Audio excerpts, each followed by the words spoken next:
Você está dando uma olhada aí no intestino delgado. E esse intestino delgado aí, o que você vai ter aí no intestino delgado? Você vai ter vilosidades, né? Você vai ter vilosidades. Você vai ter as famosas criptas de Lieberkühn, que são esses espaços aqui, ó, acompanha comigo. Esses espaços são as criptas livres, libertas, Libierkühn, né? De Libierkühn.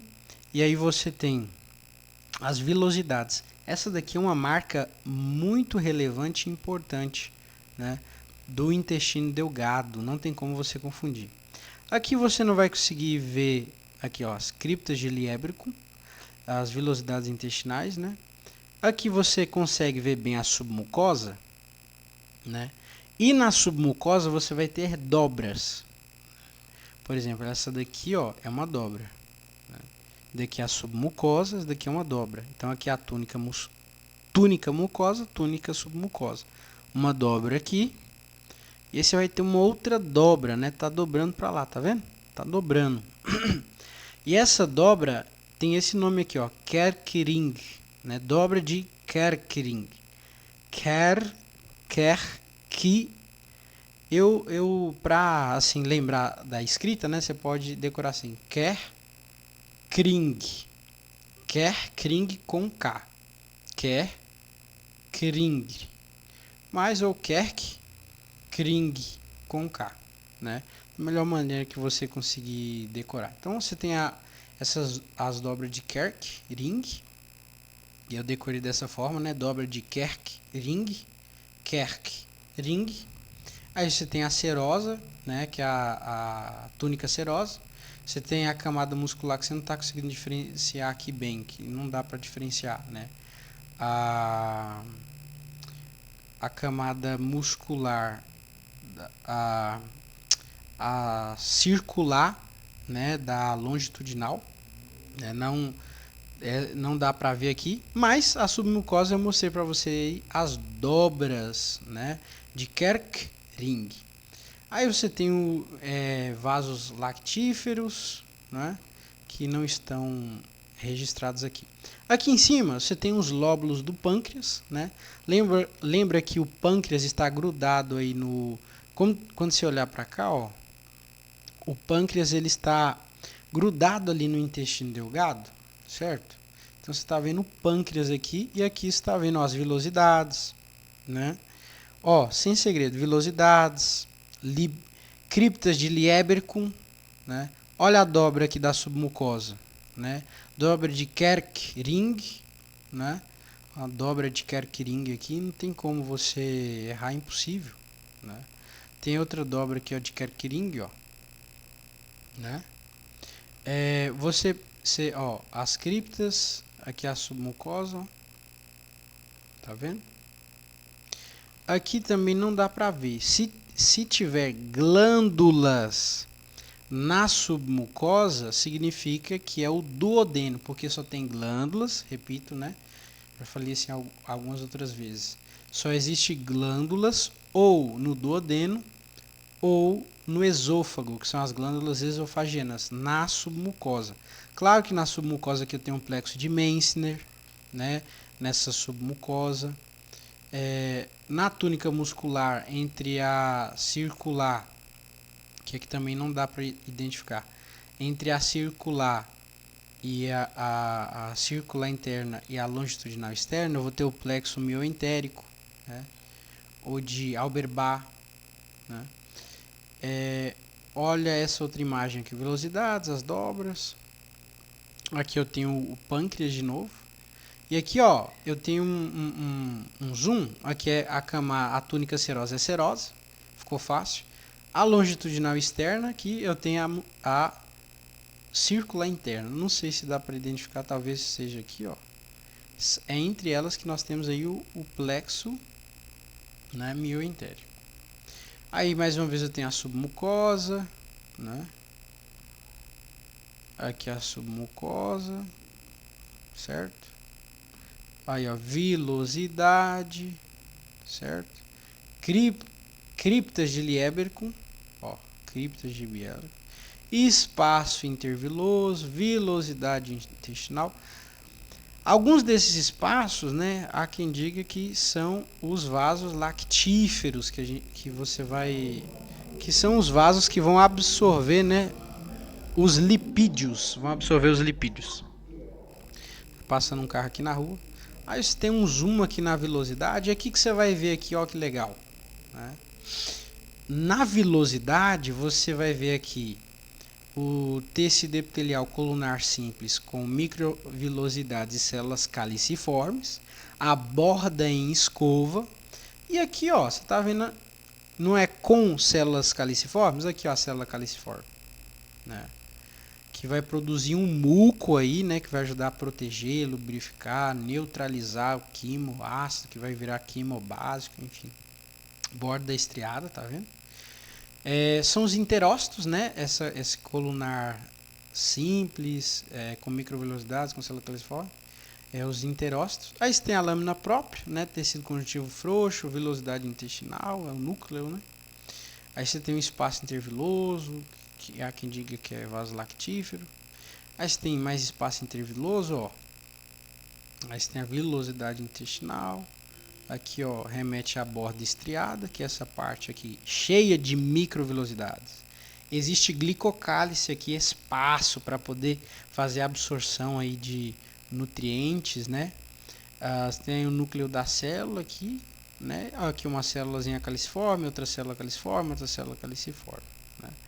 Então assim a gente finaliza essas lâminas de intestino delgado que não estão difíceis, né? Não estão complexas de entender. Só dando uma olhadinha aqui, né? Você tem no intestino delgado, né? Você tem as túnicas, mucosa, muscular, serosa, né? E aí o que acontece? Você tem aqui, né, as camadas musculares. Aí você tem a circular interna, né? Você tem a longitudinal externa. E o que é interessante? Você tem a túnica muscular aqui, aí você tem a túnica submucosa, né? Adjacente a essa. E na túnica submucosa você vê um negócio assim estranho, diferente, que são glândulas na submucosa, né? E se tem glândula, só existe dois órgãos, duas partes da parede do canal alimentar que possuem glândulas, que é o esôfago, e lá são as células esofaginianas, e o duodeno, que são as glândulas de Brunner, né? E as glândulas de Brunner, elas vão ajudar aí a transformar o quimoácido em quimobásico, né? Vão fazer a secreção aí alcalina, né? Vai também fazer a secreção de alguns hormônios que vão diminuir a velocidade que esse quimo está vindo para o duodeno, né, para que aconteça não só a transformação do quimoácido em quimo básico, mas a absorção de maneira adequada. E essas células de Brunner, né, além vão estar presentes apenas no duodeno e vão fazer todo esse processo aqui. Mais uma vez, as vilosidades, as criptas de Libercum, agora até esqueci. Aqui aparentemente não tem as dobras de Kerckering, né? Aparentemente não, realmente não tem, né? Então é isso, não tem muito segredo não, bem fácil. Intestino anterior, intestino médio, né? Nós sabemos que é proveniente aí do saco vitelino, certo? Na verdade, das dobras do saco vitelino. Por exemplo, a dobra do saco vitelino cefálica vai dar origem ao intestino anterior. Já a lateral vai dar ao intestino médio. E por fim, a caudal vai dar origem ao intestino posterior, que você está vendo aqui. O que acontece? O intestino anterior ele vai dar origem para a gente aí no fígado, pâncreas, vesícula, esôfago e estômago, né? Já no intestino médio, ele já vai dar origem ao que nós estamos estudando nesse momento agora. vai dar origem à alça intestinal, final ali do duodeno, jejum, ilho, apêndice, colo ascendente, os 2/3 do colo transverso, né? E o que acontece? O que é interessante falar aqui? Não só essas origens embriológicas, intestino anterior e intestino médio, mas também, né, saber que a parte caudal, né, a parte final ali do intestino anterior, ó, você pode dar uma olhada aqui, que vai dar origem aí ao duodeno, né? A parte cranial do intestino médio também vai dar origem aí ao duodeno. E por isso, por ter essas duas origens aí, o duodeno ele tem uma dupla vascularização, né? Que é da artéria mesentérica inferior e do tronco celíaco. Interessante destacar isso. Bem, ali por volta da quinta, sexta semana, você tem o desenvolvimento dessa tal da alça intestinal, né? Que ela vai crescer para o cordão umbilical. E esse crescimento para o cordão umbilical, nós vamos chamar de hérnia fisiológica. Então, a hérnia fisiológica é o crescimento. Tem autores que falam sétima semana, eu vou colocar aqui sexta semana. Então, você tem um crescimento dessa alça intestinal em direção ao cordão umbilical. Isso se chama hérnia fisiológica. Mas o intestino delgado, como você sabe, não fica, né, ali no cordão umbilical. Pelo contrário, ele fica dentro da cavidade abdominal. Então, o que acontece? Da nona à 12ª semana, vai ter muitos giros, né? Muitos giros de 90 graus. E esses giros de 90 graus, vários, né, sentido horário, sentido anti-horário, vai fazer com que essa alça do intestino médio volte para a cavidade abdominal e se posicione da maneira anatômica que nós já conhecemos. Agora, se esse processo básico que eu falei com você não der certo, nós vamos ter alguns problemas, né? Por exemplo, se essa alça do intestino não crescer para o cordão umbilical e crescer ali para a parede do abdômen, né, para a parede ali abdominal, passar dos peritônios aí, essa alça vai se desenvolver fora do corpo, né? E aí você vai ter a chamada gastrosquise. Olha para você ver como que é algo bem visível, né? Exatamente o que está acontecendo aqui, não é? É a teoria aplicada à prática, né? Então, você vai ter se você tiver esse problema embriológico, né, esse defeito congênito, então todo o intestino delgado, jejum, ilho, duodeno, enfim, ele vai ser produzido, ele vai ser feito, ele vai ser formado, porém, num local inapropriado. Acontece também uma coisa semelhante quando essa alça do intestino, ela até vai e cresce na direção do cordão umbilical, formando a hérnia fisiológica. Até cresce, ó. Só que aí não volta para a cavidade abdominal. Não acontece aqueles giros lá que a gente conversou. E como ela não volta para a cavidade abdominal, o que acontece? Você vai ter aí o crescimento dessas estruturas do intestino delgado, jejum, etc., lá no cordão umbilical. E o nome disso é onfalocele. E é um defeito congênito, né? Mas por volta ali da 7ª semana, você tem as alças intestinais. E entre as alças intestinais, você tem o mesentério, né? Há quem diga que é mesocolo também, mas vamos chamar com certeza de mesentério. Esse mesentério vai estar ajudando aí a abraçar, né, a recepcionar essas alças intestinais e ser uma forma também da artéria mesentéria superior entrar em contato aí com o intestino delgado. E ali por volta da 7ª semana, você já começa a ter aqueles giros, né? Aí de 90 graus, aí depois da 9ª à 12ª semana, você tem aqui um giro de 180 graus para voltar para a cavidade abdominal. Poxa, legal, interessante. Agora, se lá na 7ª semana o giro foi errado, né? Não foi anti-horário, 90 graus, esse intestino aí, essas alças podem dobrar sobre si mesmas, né? Se contorcer, olha para você ver como é que ficou aqui, ó, né? se contorcer, se dobrar sobre si mesma, e aí você vai ter obstrução da luz do intestino, né? Pensa nos inúmeros problemas que isso vai causar. Então, o que que acontece? Devido a essas voltas aí, vai cada vez mais, devido a essa dobra errada e os giros, vai obstruir cada vez mais, e aí você vai chamar isso, você vai denominar de vólvulo.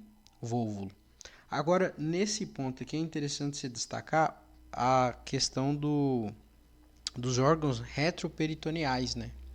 Que diz respeito ali a quem está ali no quem está coberto completamente pelo peritônio visceral, ou quem está ali no peritônio parietal, perto ali já da parede abdominal.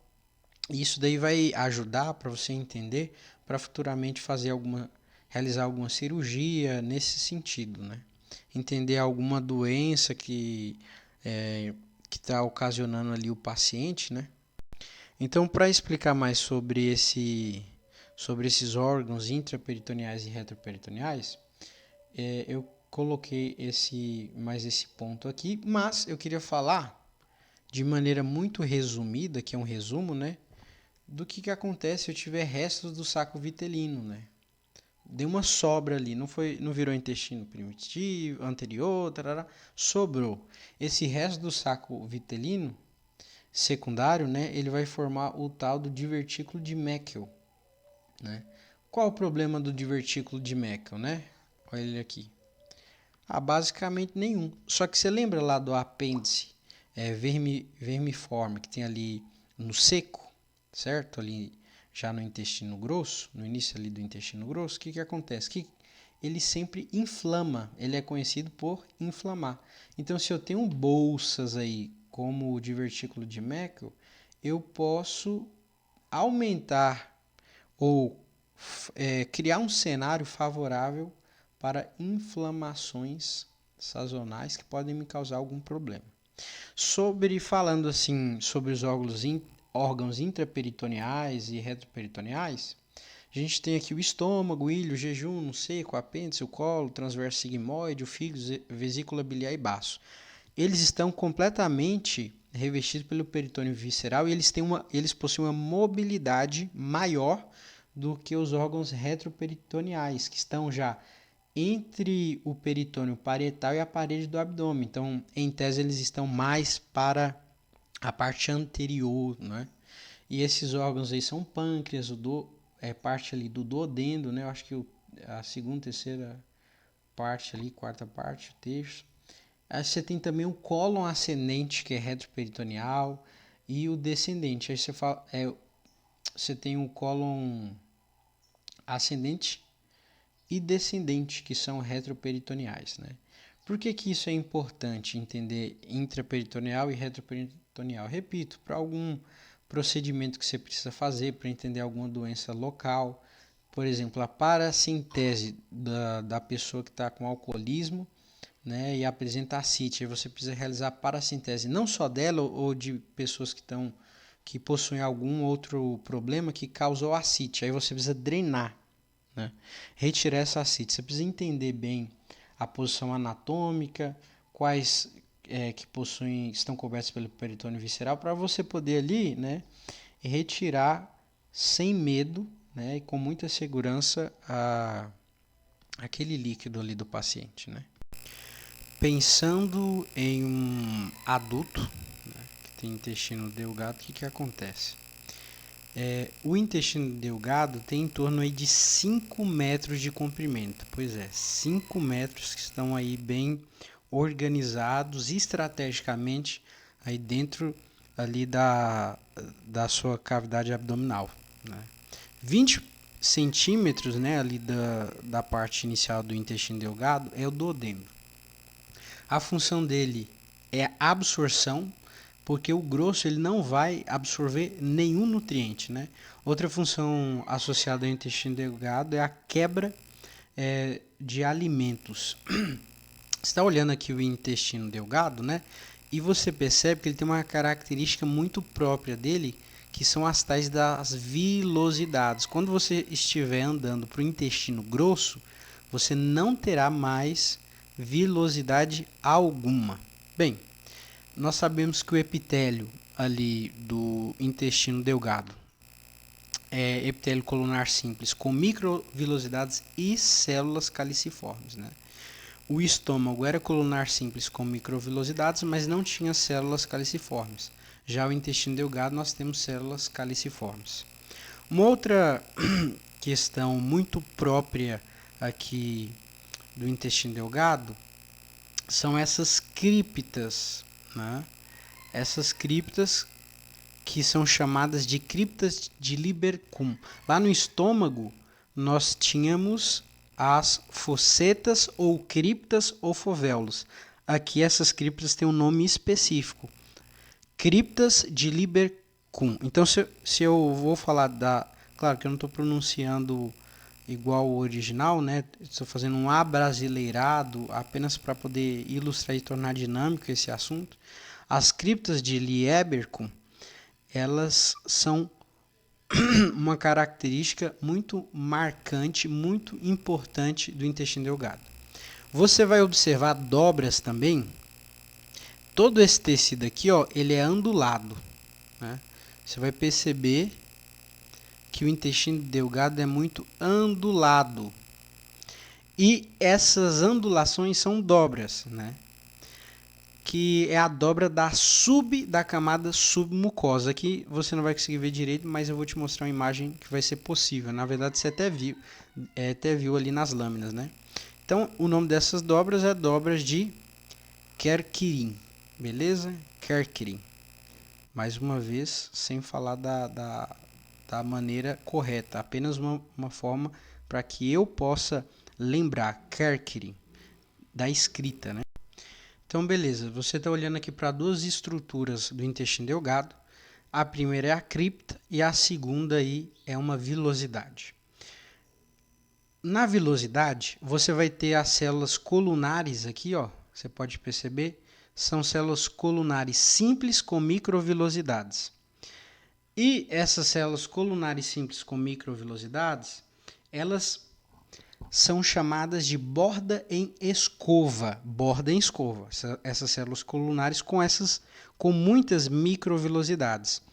Um outro detalhe que você não pode esquecer é o tal do glicocálice. Ó, eu anotei aqui, ó, no canto. O glicocálice, ele é bem espesso, né? E por que tem muitos glicocálices espessos nessa região? Porque o intestino delgado vai fazer a absorção dos alimentos. Vai fazer a absorção dos alimentos. Então é muito importante, tem proteínas ali, né, para fazer esse transporte dos nutrientes ali dos alimentos, né? Então é muito importante ter muitos glicocálices nessa região. Nós vamos encontrar nessa região algumas enzimas, como a peptidase e a lactase, né, que vai colaborar aí para a quebra final desse bolo alimentar, na verdade, do quimo básico, né, que está aí nessa região, tá certo? Saindo aqui um pouco da borda escova, falando que tem as microvilosidades, o glicocálice e enzimas digestivas, eu queria que você desse uma olhada nessa vilosidade. Você percebe que tem capilar linfático, né, tem um sistema de defesa aí. E além disso, você percebe tanto na vilosidade quanto aqui na cripta, células caliciformes, olha. As células caliciformes são muito importantes porque elas vão produzir um muco lubrificante que vai proteger esse intestino delgado, que vai neutralizar esse quimoácido, né? E dependendo da situação, né, você aí vai... essas células caliciformes vão ajudar a transformar o quimo que está muito ácido no quimo básico, simples, né? Aí você tem as células basais, que vão fazer muitas mitoses, certo? Fazendo a renovação do tecido de maneira semanal. É muito potente essa renovação. Por fim, lá na base, você tem as células de Paneth, né? Em inglês, se for em inglês, é Paneth, né? Células de Paneth, que vão produzir lisozima. Você sabe a função da lisozima? Matar a bactéria.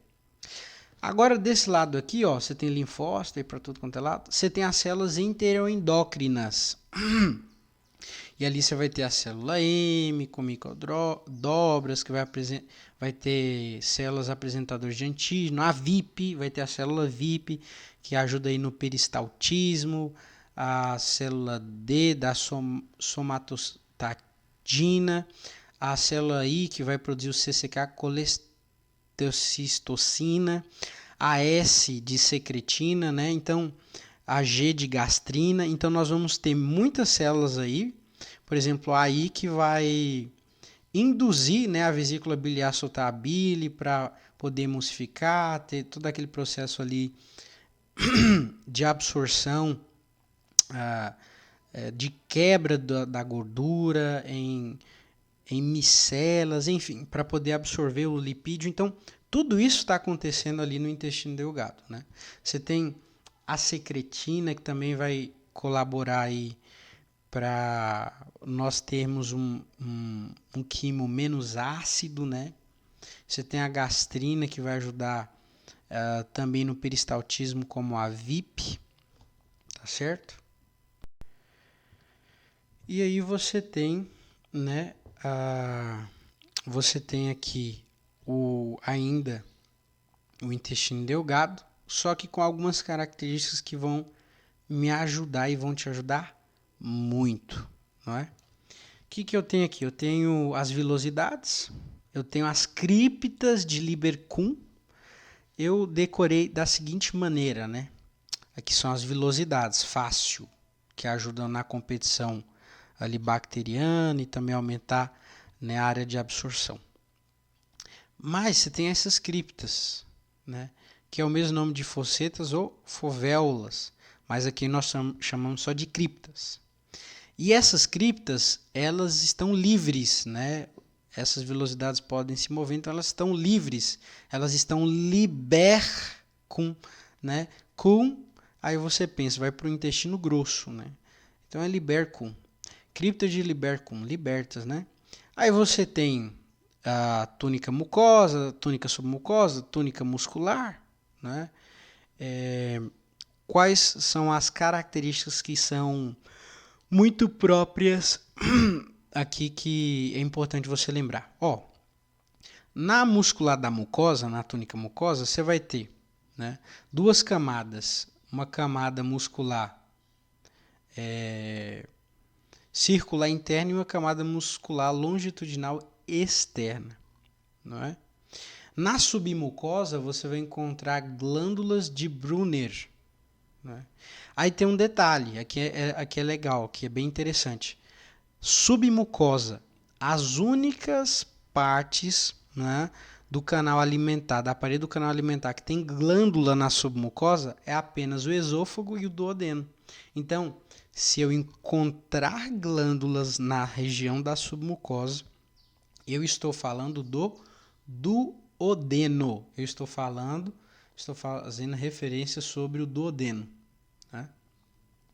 Glândulas de Brunet estão apenas no duodeno. A parte inicial ali do intestino delgado é o duodeno. Então, eu tenho a camada muscular circular interna, eu tenho a camada longitudinal externa, né? Lembrando que entre elas tem um plexo mioentérico, você tem um plexo de Meissner também na submucosa, que a submucosa tecido conjuntivo fibroelástico, certo? E qual a função dessas glândulas aí de Brunner, né? Elas vão lubrificar, neutralizar, retardar a digestão no estômago se necessário, para poder transformar o quimoácido em quimo básico, necessariamente, né? Aí você tem os hormônios que é o enterogastrona ou urogastrona. Onterogastrona ou urogastrona, tá certo? E por fim, você tem aqui a camada, a túnica serosa, que aqui também é uma camada de tecido conjuntivo frouxo e uma serosa. E outra característica muito relevante, já que o intestino delgado vai receber muita gordura, né? Você tem ali muitos vasos linfáticos, né? Para absorção dessas micelas, desses lipídios. Né? Então, Ali na ampola de Vater, né, que faz conexão para que a secreção da vesícula biliar, por exemplo, possa ser secretada, né, você vai chamar os vasos linfáticos, que são muitos em grande quantidade, que vão ajudar na absorção das micelas, os lipídios.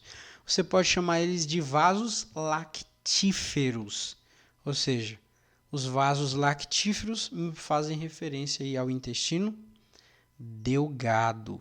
E eles estão em grande quantidade em razão da função deles, que é a absorção das micelas, dos lipídios. Uma visão rápida e geral aqui, você tem o esôfago, né, o que está acontecendo, pavimento estratificado não queratinizado. E aí você já está indo para o estômago, né, a região aqui do fundo. E aí você já tem um epitélio aqui colunar, simples. Você pode ver que são invaginações, né? Colunar, simples, com microvilosidades. Aí você vai descendo para o intestino delgado. E aí você percebe a diferença da parede, olha só. Aí você vai para o intestino grosso, você também vê uma diferença na parede. Por quê? Porque no intestino delgado você vai ter muitos microvilosidades, você vai ter muitas vilosidades. E o fato de você ter muitas vilosidades ali, né, nos remete à região própria do intestino delgado. Uma característica muito marcante aí, né? Aí quando você vai para o intestino grosso, você não vai ter microvilosidade nenhuma. Claro que não é de maneira abrupta, né? Você tem o duodeno, você começa lá do duodeno, né? Imagina que aqui é o duodeno. E aí você tem uma certa quantidade de microvilosidade, de vilosidades. A parte do duodeno, aí você vai para o jejum, o ilho e finalmente o intestino grosso, vai diminuindo com o tempo essas microvilosidades, essas vilosidades. Agora, em contrapartida, aqui é pouco e aqui é muito quando eu vou falar sobre células caliciformes e células de Pannet, né? Então, no intestino grosso, eu já vou ter uma quantidade enorme de células caliciformes que produzem muco. Porque lá nas fezes você tem muita bactéria. E essas bactérias produzem um ácido que pode facilmente perfurar ali a parede do intestino grosso. Então, ali você tem a presença de muitas células caliciformes e células de Pannet, que produzem lisozima para matar o quê? Bactéria. Quando eu falo aqui das placas de Peyer, né? O que acontece? Não lembro se é placas de Peyer, mas o nome é esse que você está vendo aqui, ó. Mas a pronúncia que eu estou em dúvida. Enfim, essas placas aí de Peyer, não sei, ela está bem na transição do intestino delgado para o intestino grosso. E lá você vai ter uma quantidade lotada, vai estar lotado de nódulos linfáticos, né? Vai estar lotado de vasos linfáticos que vão ser uma barreira imunológica, né? Afinal, nós estamos lidando com uma região extremamente complexa, porque ali está uma grande quantidade de bactérias, certo? Então, o organismo, né, foi estrategicamente pensado para que, na transição do intestino delgado para o intestino grosso, exista uma barreira, né, que vai colaborar para manter, né, a saúde ali do intestino delgado em dia, tá certo?